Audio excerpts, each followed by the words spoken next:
Crafting can be a very expensive hobby. As you can see, I have a craft room filled with supplies, so I have spent an absolute fortune on craft supplies over the years. But you don't have to spend as much as what you think you do. So I've got some tips today on ways that you can get free and cheap craft supplies so that you can make all the things but not spend all the money. Okay, so starting off strong is utilizing Facebook. So Facebook Marketplace is great. There's always loads of things on Facebook Marketplace going quite cheap because if you're anything like me, you start a hobby and then you might not continue it, so then you want to start a new one. Well, I myself keep all of my past hobby supplies and just keep adding to my supplies. Some people like to clear them.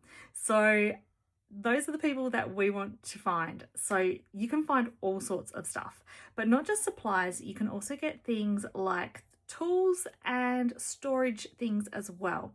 So storage tubs, I have actually just cleared a whole bunch of storage tubs on Facebook Marketplace. That way I made some money to then reinvest in buying some more storage supplies that I do need. You can also get things like market display stands, and things that you can use to sell your products to if you are selling your items. So Facebook Marketplace is a great one for that.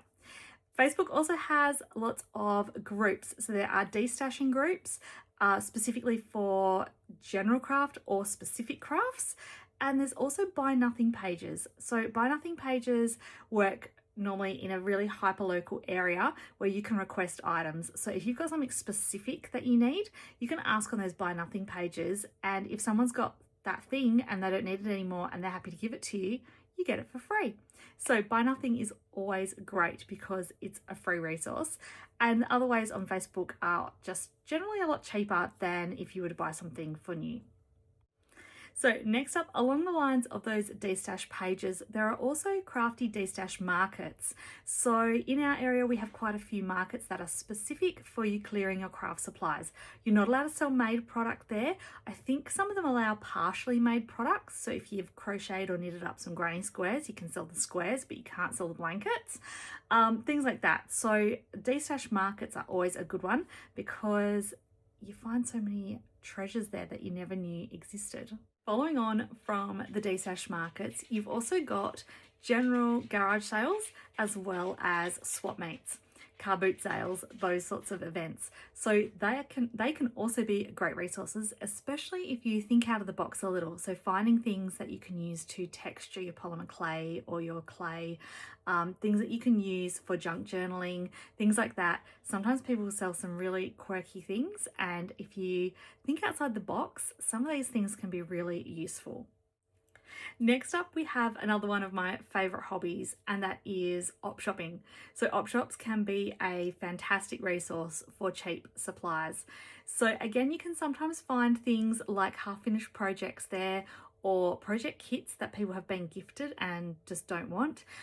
You can find fabric, a lot of fabric bundles also at the op shops, along with things like frames, storage. If you go in the homewares section, you can generally find things there as well that you can use in your crafting. Cutting up old jewelry is a great way to source beads and pendants, and sometimes the findings as well. So op shops are a great resource for sourcing old jewelry, and op shop jewelry is a lot more choppable than something that is in our cupboard, because I tend to find that things that I have pre-owned have sentimental value to me, even if they're broken. So if we go to the op shop, there's no sentimental value for those, so much more choppable. Sometimes if you are lucky, you might score a jar of mixed beads, buttons, pendants, or jewelry findings. These ones that I found here at this store were way out of my price range. They are definitely not budget ones, and definitely not even worth buying these ones, but sometimes you can be lucky and find some bargain ones. Other things that I have sourced from the op shop is stuffing, where I have gotten some cushions or pillows, ripped them open and pulled the stuffing out.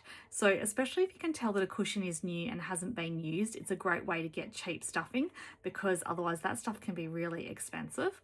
I've also sourced fabric from the op shop, not from the fabric bundles that they quite often sell, but clothing which isn't my style of clothing or doesn't fit me, but I absolutely love the fabric. So I have previously purchased some skirts and dresses and then chopped them up to get the fabric from them. Also from the op shop, you can get old bags, which sometimes the hardware on those are really good to use if you are creating more bags or other things that need that bag hardware. And also buttons as well from items. Sometimes some clothing has some amazing buttons on them, but the clothing's not that great. So you can just chop the buttons off and yeah, generally works out a lot cheaper than just buying the buttons by themselves. Okay, next up, I wanted to talk about craft books because I love collecting craft books as well. And so I've got some resources for where you can get them cheap, but also for free. So there are a couple of ways you can get them for cheap, which I've already mentioned. So checking out the op shop, Facebook Marketplace, garage sales, all those things are a great resource for craft books. But I also have some free ways to talk about as well. So if you've ever heard of little libraries or street libraries, they are little libraries set up in the residential areas, usually out the front of somebody's house. And sometimes they're small in little boxes, sometimes they're quite large. And the idea is that you go and swap books. So you can take some books and leave them there and take some books away with you. So that way the little library is constantly being replenished. Now, quite often there will be craft books in there. Craft books, cooking books and gardening books, I find that there's always lots of. So it's a great way to go and source a book for free. All you got to do is swap it with another book, and it doesn't have to be the same genre. So you might have some kids' books you want to get rid of. You can leave them and take the craft books. Now, obviously you can visit a normal library and you can borrow books for free as well, but you can't cut them up and you can't add them onto your shelf and keep them forever without getting yourself a fine. Now, if you are into papercraft, specifically junk journaling, Coles puts out a magazine every month or so, I think, that highlights things within their store. Things like recipes and advertising and things are all within it, but these can sometimes come in really handy if you want to tear pages and use those pictures from the magazine for part of your creating. So those are free. So it is full of advertising, but sometimes it can come in really handy and it is for free.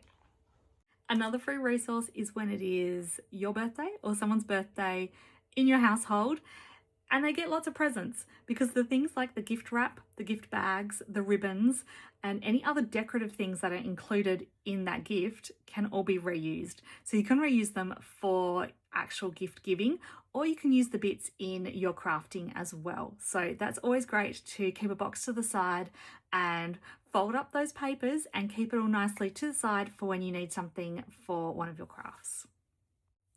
So another great free resource is your garden and the natural habitat that surrounds your house. So if you have a garden and it is full of beautiful flowers, you can use those flowers in your crafting. So you can either dry them out by hanging them upside down, or you can press them and then they'll be ready to use in your paper craft, your polymer clay, air dry clay, you name it, you can use those dried flowers. Same as leaves as well. You can find different shaped leaves and dry them out to use. And if you live by the beach, you can do a bit of beach combing, use some sand, some seashells. You might even find some sea glass or some other items buried in the sand that you're able to use in your crafting. When I went through my macrame stage, I would always utilize the bushland that is opposite our house. So I would always go across and find some nice, big, chunky, strong branches, which I could do my macrame from. So that way I didn't have to go and buy a hanging stick. I would use a natural stick that I found across in the bush. So my last idea for free and cheap craft supplies is to utilize your friends. So you might like to have a craft swap day or a crafting day where you can all come together and do some crafting and use each other's supplies at that time. Some people might have things that they no longer want, and you can do little swaps and things with each other, or even just sell to each other if you don't want to give it away for free. It's also a great way that you can share tools as well, and then work out if there are things that you want to invest in yourself, or if you've just worked out that it really isn't necessary.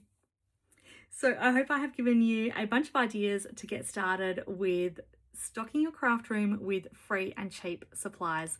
So even though crafting can cost an absolute fortune, there are some cheaper ways as well of gaining those supplies. So if you know of any other free or cheap ways that we can stock our craft rooms, please leave a comment in the comment section and let us all know, because I for one would definitely appreciate finding more ways, and I know everyone else will as well.